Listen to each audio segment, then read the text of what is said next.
Hey guys, Tyler here, back in another video. Today we are here and we are doing some Photoshop. Now this video was requested by Nintendo Gamer, and it's about how to create some basic channel art. So today I'm going to teach you how to use a few elements like Cinema 4D and Photoshop to help you out along your way to making channel art. So the first thing we're going to do is create a banner. So the first thing you want to do is make sure that you know the selection area that you have. So I have this file and it's called banner, and this puts black bars over the areas that will not have the banner shown. So I'll leave a link in the description, and I'll put this in the selfie, in my selfie, so that if you guys want to go get this for yourself, and this works with any editor, it just wouldn't have these bars. And I'll put it in PNG form and everything, so you don't have to worry about that. So I'll put that in my selfie. It'll be called YouTube Banner Outline. How about that? Alright, so then, once you have this outline, the first thing you want to do, always when you're making a banner, is create a new layer. After you create a new layer, and by the way, before I get started, a lot of this stuff will apply to other editors like Paint.net, which also has layering. And this is pretty basic stuff. You can obviously do it with my previous banners. Maybe some examples I could show you. But in my previous banners, I've made a lot with Paint.net. So if you guys want to go get that as a free program, you can do that too. Alright, so the first thing you want to do is make a new layer and make sure the banner is on top of it. So you drag it up. And then you go to your layer and you want to find a nice background image. What's a good example? I'm trying to look like this. A Minecraft screenshot, right? So you take whatever, the picture that you want, and make sure it's preferably 1080p like this. I have to stretch. So like, let's say I want that to be my banner background. It'd be pretty unrealistic, but let's say that. And then what I would do is I would do the shadow I told you. So you want to put black bars all around. And no, the black bar is not the final part. Then you can right click the layer and go to blending options and just shake the opacity down to make it look like there's a decent shadow. And there's a quicker way to do that. There's a little opacity bar here and you can just drag it. So the next thing you want to do is, so now you have your background. So you want to add a new layer and you want to create a text. So once you create text, you can type whatever you want. I'm going to type in your YouTube, okay? Then you can resize it, take it, highlight it, and then you would resize it by just dragging, you click on this, hold down, and then you can drag the little text icon and make it bigger or smaller. So then let's say I want it like that. And then what could be a font? Then what you do is if you want to change the font, you can click here and put some fonts in. You could use a font. And I will leave a link in the description to a website where you can download. But, so then you can just find a font that you like.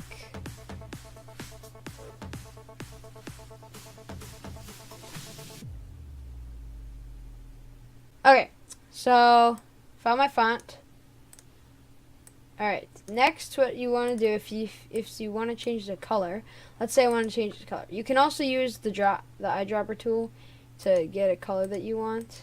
So, I mean, a lot of the tools on the side are pretty self-explanatory. So then you take that, you have the color selected, you just press OK. Now my name's purple, and you're probably thinking, okay, that's pretty basic. It doesn't look as good as it could. So then what you want to do is right-click and go to blending options, and you have to do blending options for this one. Then you can click stroke, the box next to stroke, and then a black outline will pop up around it. You can then change the size to make it have an outline. You can change the color of the outline. Like I could make it red, but that looks kind of weird. I could also make it white, and I can make it black. So I think I'm going to do black because it looks good with this color scheme. Another thing you can do, these are all options, but another thing you can do is like drop shadow. Drop shadow is like just a shadow. So like it's floating in space and there's a light coming at it. So you can change the angle and it's like, remember, it's opposite. So you can change the angle, make it look like it's up there. So there's there's my name right away. And then if you would really like to center the text, you can highlight the whole picture with the select tool, press this the actual like move tool, and then there's all these navigational things. I can move it to over here, to over here. This is the middle, and then if you want it to be right in the middle, you press both of the middle ones. And you can unselect by just clicking out of it with the select tool. So now I have my name, and it looks pretty nice, okay? Let's say I want to enhance my background features. Let's go for, what if I wanted to blur it just a bit to make it so that my name pops out? Then I can blur it just a bit to make it look nicer, like that. See? And then there's another thing you could do. You could also do this liquefy, and liquefy allows you to pretty much distort everything. So like, you just drag it around and it distorts. It's just kind of cool for if you want to make special effects. So like, let's say I click OK. Now everything's a little distorted. So you can't, some stuff is a little hard to tell, but like, let's say if I did it to my name, you might be able to see it better. But by the way, here's another tip. You have to, on a text layer, you have to right click it and click rasterize when you're completely done with typing. Otherwise it will not let you do filters on it. So I could do the liquefy again and make it look cool. Or I can do liquefy, and that would do that. Or you can do, so then the new one, and then you could distort it however you wish.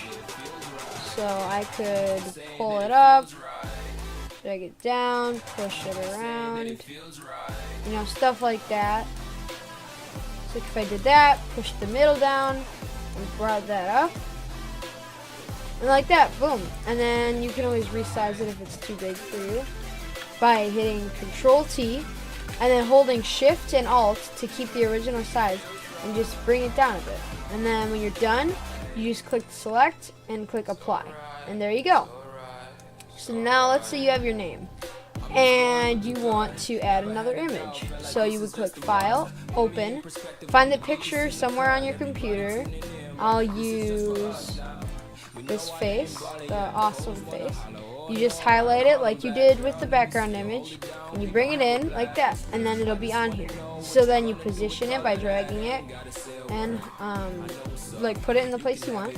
Remember, you can click Control T and hold Shift Alt and resize it. So you can also, when you put your mouse next to the line, the icon will change to like a curve. Then you can rotate the image. So I could do like that. And I can rotate it, and then just remember this, these bars on the sides right here, these mark where places will be. So this middle part right here is mobile, so you'll see the stuff inside these bars on mobile. Okay, the whole thing will be seen on PC. Okay, so these bars basically mark where you will see on mobile, so it'll go through right here. So you most likely, if you want everything to be seen in every place, then you want to put them within the black bars, because then you'll still get somewhat of an image like that. But if you're aimed toward more mobile people, then you want to put it towards the more of the inside. And PC, you can use the whole space if you're doing PC. So let's say you have the image and you want the identical one on the other side. You would select it on its layer, copy it by hitting Control C. You can unselect it and click Control V and paste it. Then you can press Control T, right click, and press flip horizontal. Then you can click apply the transformation. You have to unclick while you're still holding Shift. Like so. And there you go. So then they're in line. And then if you want to put a drop shadow on each of them, there's an easier way to do it. So you would right click the top layer and you click merge down onto that layer. So now they're both on the same layer. You can right click then and add drop shadow. And the stroke doesn't really apply for this because there's already an outline, but if you want to make it thicker, you can. So there you go. There's that. Now, let's say you wanted... So that was just for the images. Let's say you wanted your Minecraft skin character doing something. There are free modeling programs out there like Blender, which I used when I was still starting. I used it for intros, I used it for skins, and it's a really good free program. You can do whatever you want. You can download rigs for Blender on Minecraft and stuff, but this is not what I'm going to be using. Today I'm going to be using, not Blender, it's Cinema 4D. So basically what you want to do is, I will also leave a download link for this file as well, for Cinema 4D if you have it. It's a Lightroom file that makes everything you put in it look very high quality, very good rendered. It takes more time, but it will happen. I'll do a whole tutorial on how to install rigs and stuff on Cinema 4D and how to get this in there and stuff. But for now, let's focus on this. So then what you want to do is find your rig. This is mine. I use a FMR5. And you want to put your skin on it. I will also leave this in the selfie. You want to put the skin on the character by pressing... So after you click on it and you have him selected, down here there's a little skin box. And what you want to do is press the 3 dots and find your skin file. So this is my skin. There we go. Then what you want to do is to coordinate with your skin.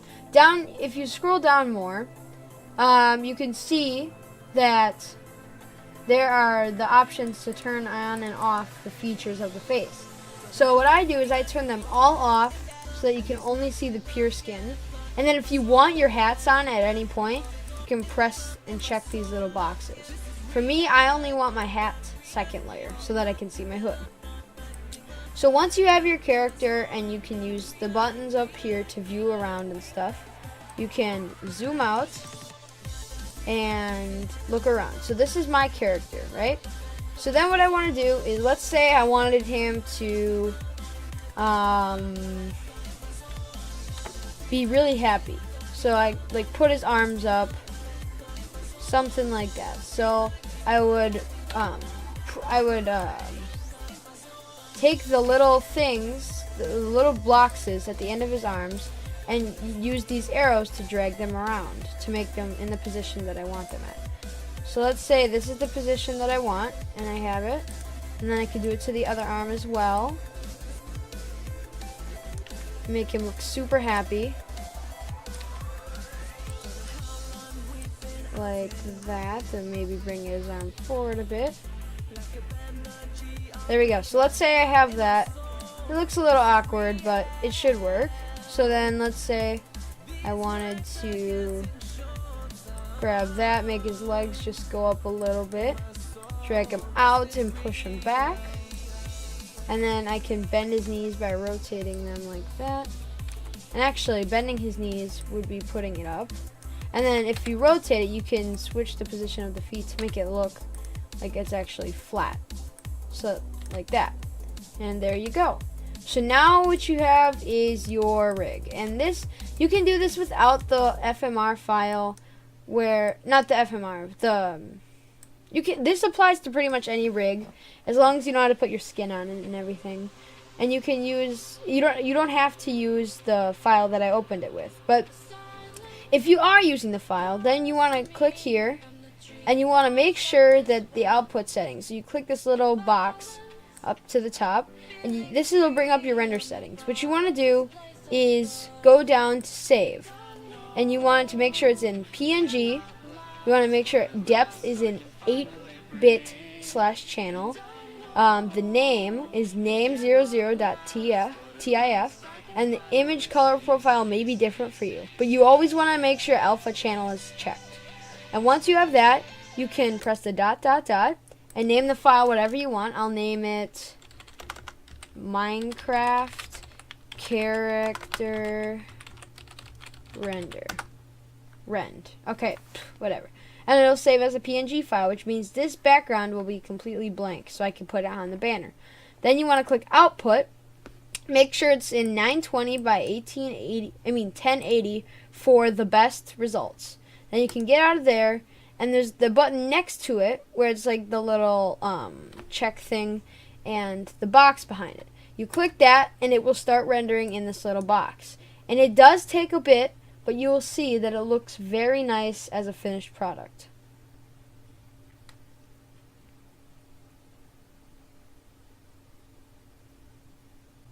Alright, there we are. So here's our finished product. It looks really good with all the shading and stuff. So now we can exit out of here and get completely out of Cinema 4D. And we're back at our banner. Then we can click File, Open, and type in our file that we made.